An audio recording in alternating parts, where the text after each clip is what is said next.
नमस्कार. आज आपण या व्हिडिओमध्ये चर्चा करणार आहोत म्हणजे अशा 5 जिल्ह्यांची, त्या जिल्ह्यामध्ये कंत्राटी पद्धतीने शिक्षक भरती होणार आहे.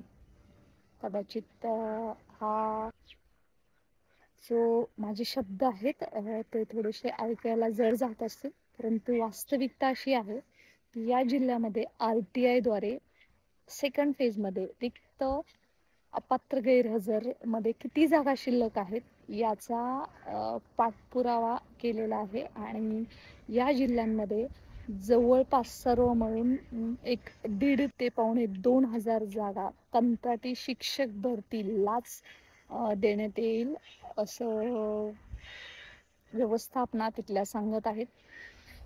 तर मित्रांनो, खूप महत्त्वाचं आहे सेकंड फेजमध्ये की प्रत्येक जिल्ह्यातल्या जागा येणं.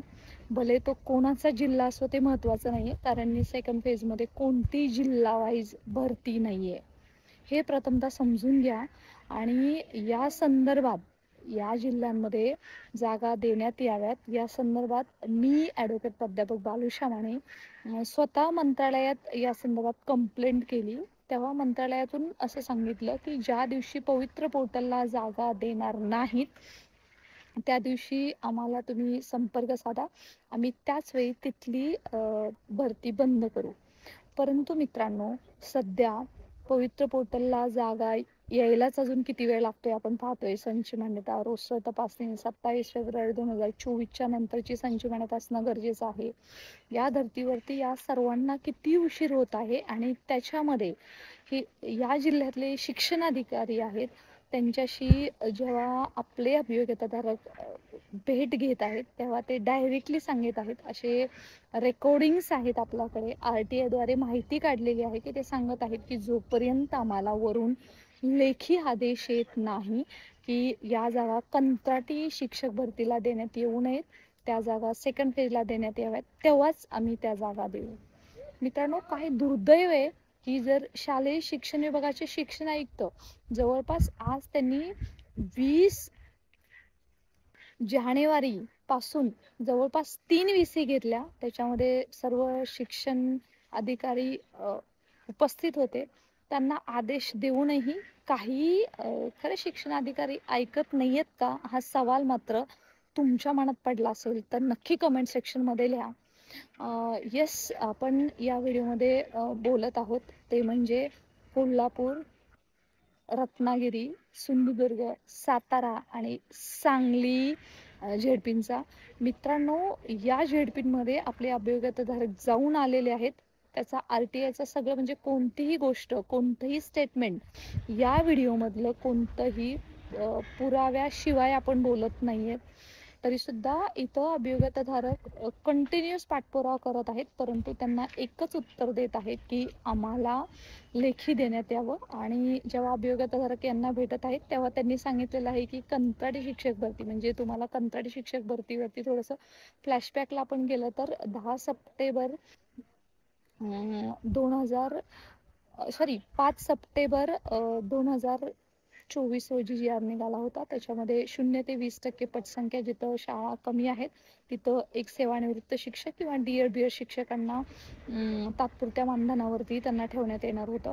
त्या GR वरती जिल्हानिहाय बरीच आंदोलनं झाली आणि त्याच्यामध्ये तो GR सुधारित करण्यात आला आणि त्याच्यानुसार एक 23 सप्टेंबर 2024चा नवीन GR काढण्यात आला आणि त्याच्यानुसार 0 ते 10 पटसंख्या जिथे आहे तिथं सेवानिवृत्त शिक्षकांना संधी न देता DED BED अभियोग्यताधारक आहेत, ज्यांचा TET CTET झाला आहे त्यांना प्राधान्य, स्थानिकांना प्राधान्य, त्याचबरोबर महिन्याला 15,000 तात्पुरत्या स्वरूपाची भरती अशा अनेक अटीसह त्यांना संधी देण्यात आली आणि त्याच्या पद्धतीने कंत्राटी भरती सुरू झाली. कंत्राटी भरती जशी सुरू झाली तशी त्याच्यानुसार काही जिल्ह्यांमध्ये सप्टेंबर महिन्यापासून अगदी काही अभियोग्यताधारक काम सुद्धा करत आहेत, म्हणजे शिक्षक आपण त्यांना बोलूयात, परंतु त्यांचा आजही पगार झालेला नाहीये. गडचिरोलीतील काही बांधवांनी, गडचिरोली येथील बांधवांनी माझ्याशी संपर्क साधला तेव्हा त्यांनी सांगितलं की मॅडम अजून आमचा पगार नाही आहे. आम्ही विचारतो तेव्हा ते सांगतात की आमच्याकडे पैसे नाही आहेत, शासन जेव्हा पगार देऊ तेव्हा आमचा पगार देऊ. इतकी त्या जे लागलेले आहेत कंत्राटीवरती त्यांची इतकी दयनीय अवस्था आहे. त्याचबरोबर आज जे काही हे 5 जिल्हे मी सांगितलेले आहेत, त्या जिल्ह्यांमध्ये असतीलही 0 ते 10 पटसंख्येपेक्षा कमी वर्गामध्ये विद्यार्थी संख्या, परंतु हे डायरेक्ट नाही बोलत आहेत. म्हणजे अगदी आयुक्त साहेबांना सांगून सुद्धा हे नाही बोलत आहेत.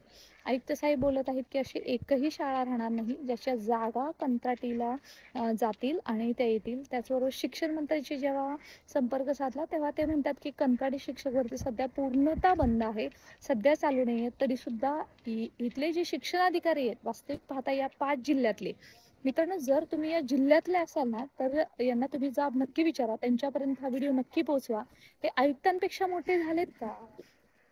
त्यांना आदेश खरं समजत नाहीयेत का? म्हणजे आपल्याकडे लेखी मागतात ते. वास्तविक पाहता जे उमेदवार आहेत, जे भावी शिक्षक आहेत, त्यांचं काम नाहीये हे की एवढ्या जागा द्या, तेवढ्या जागा द्या, एवढ्या जागा द्या. हे सगळं शालेय शिक्षण विभागाचं काम आहे. हे बिचारे आपल्या भाकरीसाठी, आपल्या नोकरीसाठी वणवण फिरत आहेत, पाठपुरावा करत आहेत. अक्षरशः प्रत्येक झेडपीमध्ये जाऊन पाठपुरावा करताना सुद्धा त्यांच्या हातामध्ये मात्र अशी आन्सर भेटत आहेत. आणि त्यांनी अक्षरशः सांगितलेलं आहे की आम्हाला तुम्ही लेखी आणून द्या किंवा शासनाने आम्हाला लेखी द्यावं की या जागा कंत्राटीला देऊ नयेत, त्या जागा पवित्र पोर्टलवर देण्यात याव्यात. आता मित्रांनो, या संदर्भात जेव्हा मी मंत्रालयात स्वतः पाठपुरावा करते, आपले अभियोग्यताधारक आहेत तुषारदादा आणि टीम आणि सगळेच बाकीचे अभियोग्यताधारक, ते सुद्धा जेव्हा आयुक्त कार्यालयाशी पाठपुरावा करत आहेत, ते म्हणतात की आम्ही त्यांना जागा द्यायला देऊ, तुम्ही काळजी करू नका. परंतु मित्रांनो, वाट कुठपर्यंत पाहिजे हा प्रश्न तुमच्या मनामध्ये यायलाच हवा.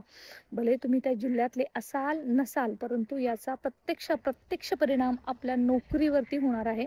कारण प्रत्येक जिल्ह्यात जवळपास 250, 270, 328 असे जास्तच जागा आहेत. म्हणजे त्या पूर्ण ते कंपायलेशनच करून ठेवलेलं आहे आणि त्याच्यानुसार आपण एक लेखी तक्रार या झेडपींच्या बाबतीमध्ये आयुक्त कार्यालयामध्ये आणि मंत्रालयामध्ये सुद्धा या झेडपींच्या संदर्भात करणार आहोत की ही अशी यांची मुजोरी स्वतःच्या पद्धतीने हे चाललेलं आहे. मित्रांनो, तुम्हाला जरी अशा तुमच्या अजूनही झेडपी, मी ह्या फक्त 5 सांगते, अजूनही तुमच्या कॉन्टॅक्टमध्ये असतील तर नक्की संपर्क साधा. कारण मित्रांनो, कंत्राटी भरती जर शालेय शिक्षण मंत्री सांगत आहे सध्या बंद आहे, आयुक्त सांगत आहेत की सगळ्यांनी जेवढ्या असतील तेवढ्या जागा पवित्र पोर्टलला द्या. 20 जानेवारीपासून पोर्टल सुरू झालेलं आहे, तरी पण आज हे अशा पद्धतीने वागत आहेत. मग अभियोगताधारकांनी उद्या आंदोलन करायचं, मग मागणी करायची, मग निवेदनं द्यायची, मग मंत्र्यांना भेटायचं, मग नंतर त्याच्यामध्ये ते शिक्षण मंत्री याच्यावरती निर्णय घेणार. ॲक्च्युली शिक्षण मंत्र्यांनी याच्यामध्ये हस्तक्षेप करणं खूप गरजेचं आहे.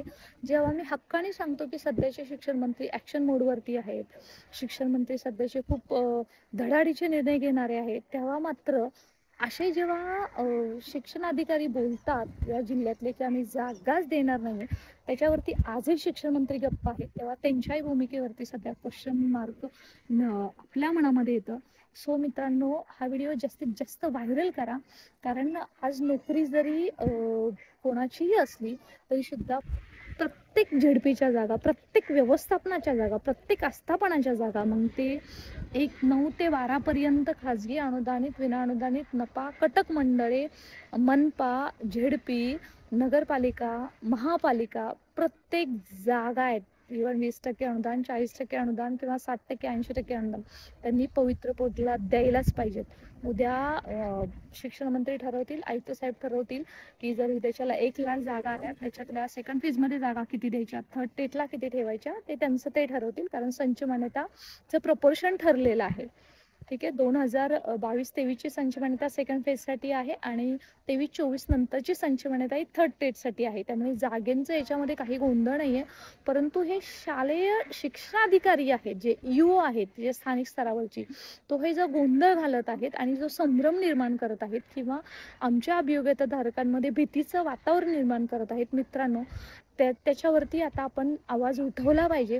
सेकंड फेज संदर्भात असेल किंवा उद्देशाला कोणीही असं सांगत असेल तर नक्की तुम्ही कॉन्टॅक्ट करा. या व्हिडिओच्या डिस्क्रिप्शन बॉक्समध्ये टेलिग्रामची लिंक आहे, व्हॉट्सअप चॅनलची लिंक आहे. त्याचबरोबर ईमेल आहे. तुम्ही लेखी याच्याबद्दल जी काही तुमच्याकडे माहिती असेल ती आपल्यापर्यंत पोहोचवा. या झेडपींनी पवित्र पोर्टलला जागा द्यायलाच पाहिजेत. आज जरी मंत्रालयामध्ये मला स्वतःला जरी असं उत्तर मिळत असेल की त्यावेळेस आम्ही ती शिक्षक भरती तात्पुरती तिथंच आम्ही स्थगित करू. परंतु तेव्हा करण्यापेक्षा सध्या डॅमेज कंट्रोल आपण जर आज करू शकतो तर आत्ता का नाही? आपण त्याच्यासाठी अजून वाट पाहायची का? म्हणजे उद्याच्याला ते जागा देणार नाहीत, मग त्याच्यानंतर असं आपण त्याच्यावरती निर्णय घेऊ आणि मग तिकडची भरती स्थगित करू. असं कोणतीही भरती पवित्र पोर्टल तो एकत्र होत असताना नाही स्थगित करता येणार. त्यामुळे अजून वेळ गेलेली नाहीये. अजून बऱ्याच विभागाची संच मान्यता चालू आहे, रोस्टर तपासणी चालू आहे. तोपर्यंतच आपण हे डॅमेज कंट्रोल भरून करणं गरजेचं आहे. मला तुम्हा सर्वांची साथ हवी आहे आणि तुम्ही द्यालच ही अपेक्षा आहे. पुढची दिशा आपण चॅनलवरती नक्की करू. जास्तीत जास्त व्हिडिओ सर्वांपर्यंत पोहोचवा. ते अधिकारी असतील त्यांच्यापर्यंत सुद्धा पोहोचवा. कारण प्रत्येकाला जर शिक्षण मंत्र्यांचं ऐकायचं नसेल, शिक्षण आयुक्तांचं ऐकायचं नसेल तर मग आम्ही मुख्यमंत्र्यांकडे जायचं का? किंवा या जागा कंत्राटीच्या नावाखाली रोखून ठेवण्याच्या पाठीमागे या शिक्षण अधिकाऱ्यांचा काही दुसरा निश्चय आहे का? किंवा दुसरा काही विचार आहे का? तो सुद्धा त्यांनी क्लिअर करायला हवा. याच अपेक्षेसह मित्रांनो, फक्त वाट बघू नका. कारण वाट जर बघत राहिलो तर आपली वाट लागते. हा इतिहास सांगतो भरतीचा, आजचा नाहीये. त्यासाठी चला तर मग कामाला लागूया. याच्यावरती आपल्याला पुढची दिशा आपण कळूच. त्याच्यावरती व्यवस्थित ड्राफ्ट बनवून कम्पायलेशन करून जेही काही तुमच्यापर्यंत माहिती ते माझ्यापर्यंत पोहोचवा. आज या झेडपी बोलत आहेत, बाकीच्या झेडपींनी अजून क्लिअर केलेलं नाहीये. उद्या त्या सुद्धा बोलतील. चला तर मित्रांनो, आपण सतर्क राहूया आणि याच्या संदर्भात पोर्टलला जागा या झेडपी जोपर्यंत देत नाहीत तोपर्यंत आपला हा लढा संपणार नाही. So stay connected. Thanks for watching आणि पुढच्या लढ्यासाठी ऑल द बेस्ट.